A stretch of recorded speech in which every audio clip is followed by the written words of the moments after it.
Good morning, नमस्कार। स्वागत है आपका हमारे चैनल जीएस स्टडी 94 में। और दोस्तों मैं यश।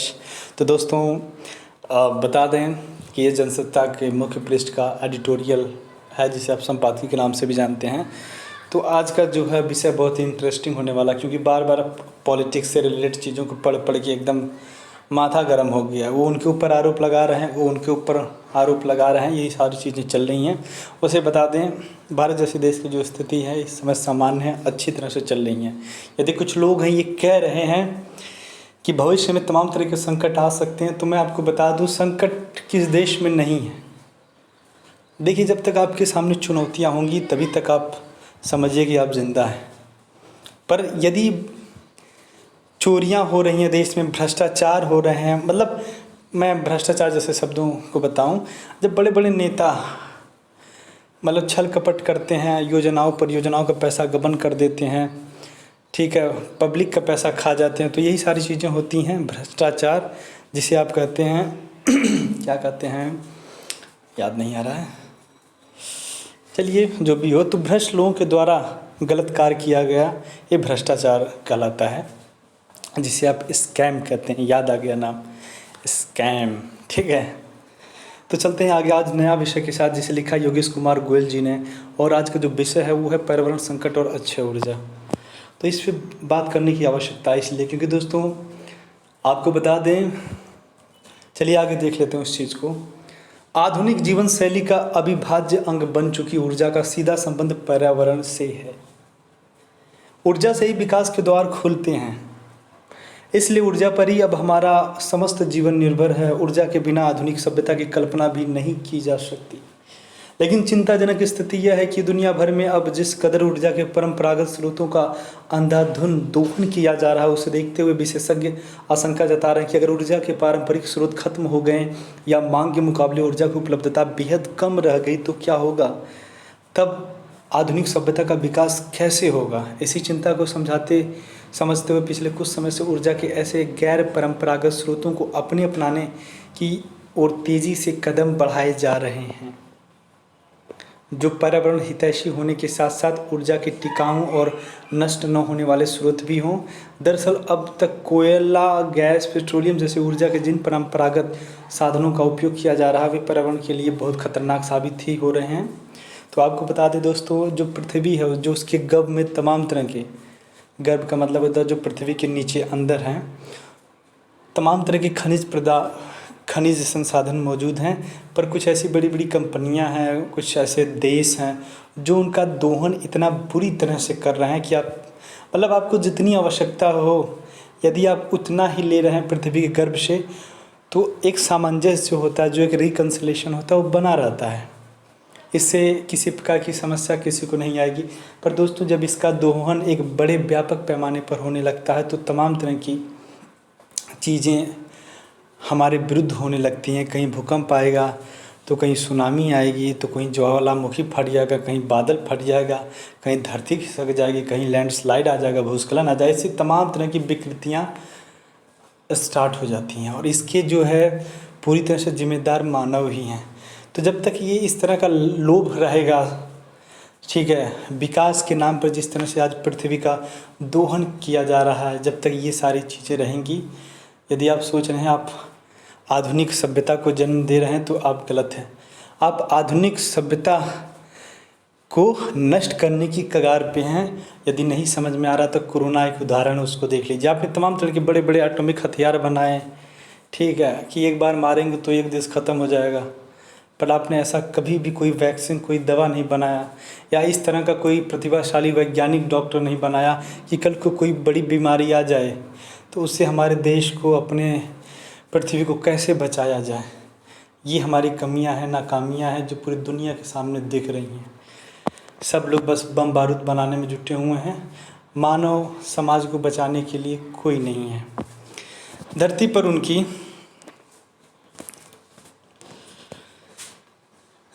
पर उनकी उपलब्धता भी सीमित होती जा रही है। आपको बता दें, ऐसे कई सारे जगह हैं भारत के अंदर, ठीक है, उसमें आपका स्टेट जो है बिहार भी हो सकता है, यूपी हो सकता है, उत्तराखंड हो सकता है, हिमाचल प्रदेश हो सकता है, पंजाब, मतलब ऐसे तमाम तरह के, महाराष्ट्र भी हो सकता है, तमाम तरह के राज्य जहाँ पे पानी की मतलब इस उस समय कमी आ जाती है जब बारिश का मौसम होता है। सोचिए बरसात के मौसम में अगर कुछ विशेष स्थानों पे, विशेष क्षेत्रों में यदि पानी की किल्लत महसूस होने लगती है, लोगों को 2-2 किलोमीटर 10-10 किलोमीटर चल के जाना होता होगा, तो ऐसे में गर्मी के समय वहाँ पर क्या स्थिति पैदा होती होगी। आप इस विषय को थोड़ा गंभीर से समझिएगा। ऐसा क्यों हो रहा? क्योंकि हमने नदियों के पानी पर बांध बनाया, हमने नदियों को पानी को दूषित किया, हमने नदियों का जो अस्तित्व था उसे गायब कर दिया। ऐसी कई सारी नदियाँ आज आपको मिलेंगी जो तालाबों का रूप ले ली हैं, जो नालों का रूप ले रही हैं, और पूरी तरह से इसके लिए जिम्मेदार कौन है? हम और आप। क्योंकि दोस्तों जब हमारी निर्भरता किसी से ख़त्म हो जाती है ना, तो हम उसके अस्तित्व पर ही प्रश्न चिन्ह लगा देते हैं, और यही सारी कमियां हैं। ये हम भूल जाते हैं कि कल को समय फिर बदलेगा, फिर हमारी निर्भरता उसी पे आएगी, तो कल हम कहाँ जाएंगे? तो उसको इतना स्वच्छ और पवित्र रखिए, कल जब आपको उसकी आवश्यकता हो तो पूरा अच्छे से एक सम्मान के साथ आप उसके जल को ग्रहण कर सकें, उसके द्वारा जो उपयोग दिया जा रहा है उसे आप ग्रहण कर सकें, आपको शर्मसार ना होना पड़े। फिर भी आज लोग, अरे पोखरे की हालत देख लो। यदि आपके गांव में तालाब उलाब होगा, पोखरा, तो इस बात को ज़रूर बताइएगा कि जो स्थिति पहले 10-20 साल पहले हुआ करती थी, 5 साल, क्या अब वो स्थिति विद्यमान है? पहले भाई सब बता दें आप लोगों को, हमारे यहाँ गांव में लोग तालाबों का पानी, दाल बनती थी, सब्जी बनती थी, मतलब खाने के उपयोग में लाया जाता था। पर आज वो जो तालाब पूरी तरह से उपेक्षा का शिकार बने हुआ है। तो कौन कौन सी गंदगियाँ हैं क्या बताएं, क्या कौन कौन से घास उग गए हैं उसमें।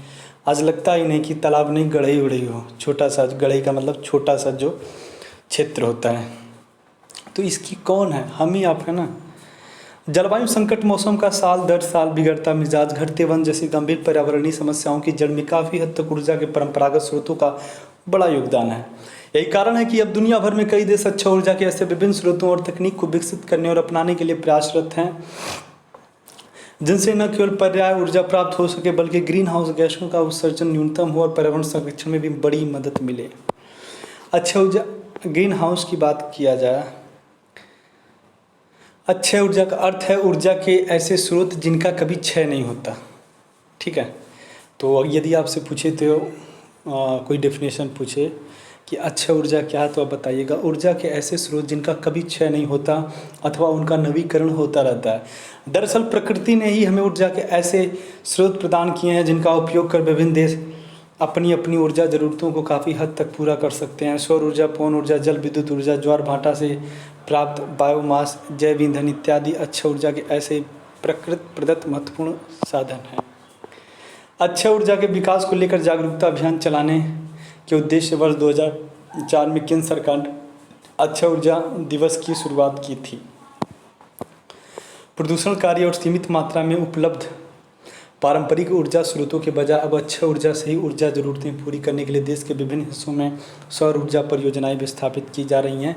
पिछले महीनों मध्य प्रदेश के रीवा में भी 750 मेगावाट क्षमता की 4000 करोड़ की लागत से बनी अत्याधुनिक मेगा और ऊर्जा परियोजना का उद्घाटन किया गया। इस चीज़ को मैं देखा हूँ, मैं यहाँ पे भ्रमण किया हूँ, बहुत अच्छा लगा है कि देखिए जब आप ऐसी ऊर्जाओं को प्राथमिकता देंगे, क्योंकि देखिए विद्युत बनाने में जल के माध्यम से जब विद्युत बनाया जाता है ना, तो उसमें जल बहुत ही नुकसान होता है। ठीक है, अवशिष्ट भाग निकल जाता है, उसमें केमिकल, मतलब बता दें बहुत ही महंगा होता जा रहा है, जो अब जो है कि डिज़र्व नहीं करता है, नहीं करना चाहिए। ठीक है, जब आप किसी अन्य माध्यम से यूटिलाइज़ कर सकते हैं, उपयोग में ला सकते हैं ऊर्जा को, तो उस पर निर्भर होइए, उसे कम से कम यूज़ करिए। अन्यथा दोस्तों उसका जो प्रकृति के ऊपर प्रभाव बहुत ही बुरा पड़ रहा है। जो नदियों की जो स्थिति है आज, उनके अस्तित्व को लेकर जो प्रश्न चिन्ह लगा, यही सब कारण है। अंधाधुंध विकास की तरफ हम लोग बढ़ रहे हैं और ये तक नहीं देख रहे, नहीं इसके अवशिष्ट पदार्थ हम कहाँ फेंकें, क्या करें। बस दोहन करो, करते रहो जब तक वो ख़त्म ना हो जाए। इस ऊर्जा संयंत्र की शुरुआत के साथ ही भारत दुनिया के सौर ऊर्जा उत्पादक शीर्ष 5 देशों में सम्मिलित हो गया है। रीवा और ऊर्जा परियोजना के बारे में बताया गया कि इससे उत्पादित होने वाली बिजली के कारण वातावरण में प्रतिवर्ष 15.7 लाख टन कार्बन डाइऑक्साइड का उत्सर्जन कम होगा। इस सौर ऊर्जा संयंत्र से उत्पादित बिजली का 76% हिस्सा मध्य प्रदेश की पावर मैनेजमेंट कंपनी और 24% हिस्सा दिल्ली मेट्रो को मिल रहा है। कर्नाटक के पावगाड़ा में 2050 मेगावाट के सौर पार्क सहित देश में कुछ और सौर पार्क और सौर संयंत्र भी सौर ऊर्जा के उत्पादन में महत्वपूर्ण योगदान दे रहे हैं।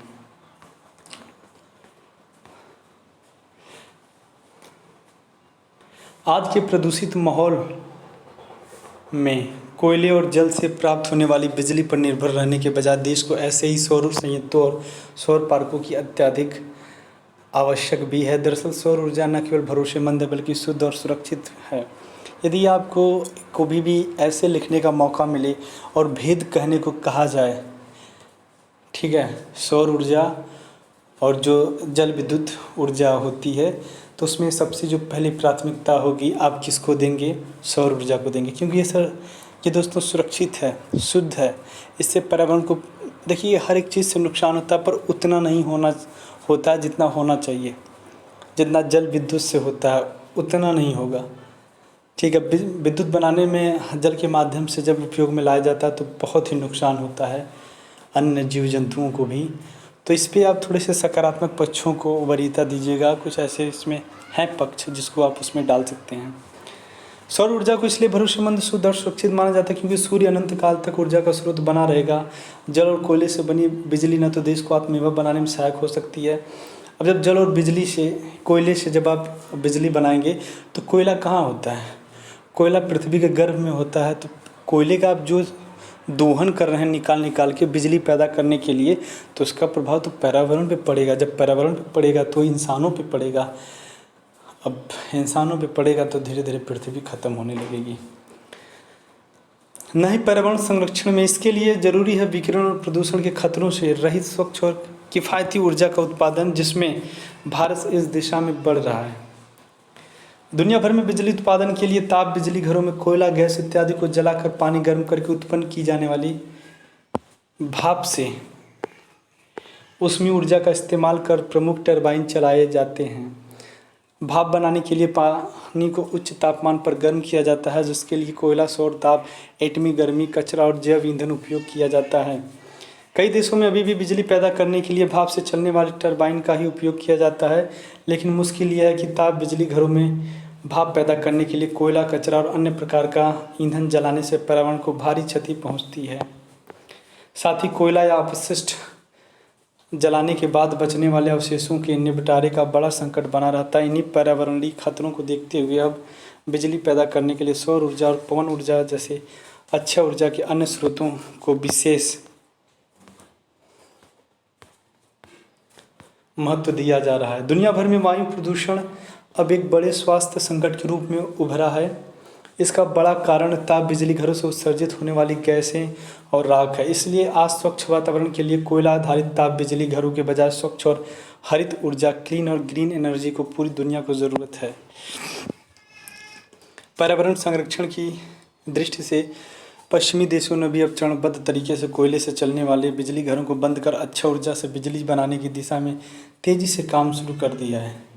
आइसलैंड तो दुनिया का एकमात्र ऐसा देश बन चुका है जहां अक्षय ऊर्जा से ही 100% बिजली पैदा की जा रही है। Sweden, Germany, Britain, Costa Rica, Nicaragua, Uruguay जैसे देश भी अक्षय ऊर्जा से ही 100% बिजली उत्पादन के लक्ष्य के साथ आगे बढ़ रहे हैं। तो दोस्तों ऐसे भी देशों के नाम आप वहाँ पर लिख दीजिएगा और उन्हें बताइएगा कि हर एक श्रेणी में जब कभी किसी प्रकार का सर्वे होता है तो उसमें बढ़िया जो स्थान होता है, जो सही मानक का स्थान होता है, यही सारे देशों उनका ज़्यादातर नाम होता है। तो देख रहे कहीं कहीं लिखा कि 100% सौर ऊर्जा पर निर्भर हो गए ये सारे देश, और हमारे यहाँ आज भी बस हम वही कर रहे हैं, बस दोहन करो। तो ऐसे तमाम तरह के वैश्विक स्तर पर कानून बनाए गए हैं, अंतर्राष्ट्रीय संघ बनाए गए हैं, पर सब लोग उसे खूंटी पर रखकर अपना अपना उसे विकास नहीं कहेंगे, विनाश में लगे हुए हैं। भारत ने भी इस दिशा में कदम बढ़ाने शुरू कर दिए हैं, लेकिन यह चुनौतियों भरा अभियान है। भारत में अक्षय ऊर्जा उत्पादन की कई छोटी छोटी इकाइयाँ हैं, लेकिन इन सभी इकाइयों को ग्रिड में लाना बहुत कठिन कार्य है। विशेषज्ञों के मुताबिक भारत में अपार मात्रा में जैविक पदार्थ, सौर ऊर्जा, पवन ऊर्जा, बायोगैस और लघु पन बिजली उत्पादक स्रोत तो हैं, लेकिन इनसे ऊर्जा उत्पादन करने वाले उपकरणों का निर्माण देश में बहुत ही कम होता है।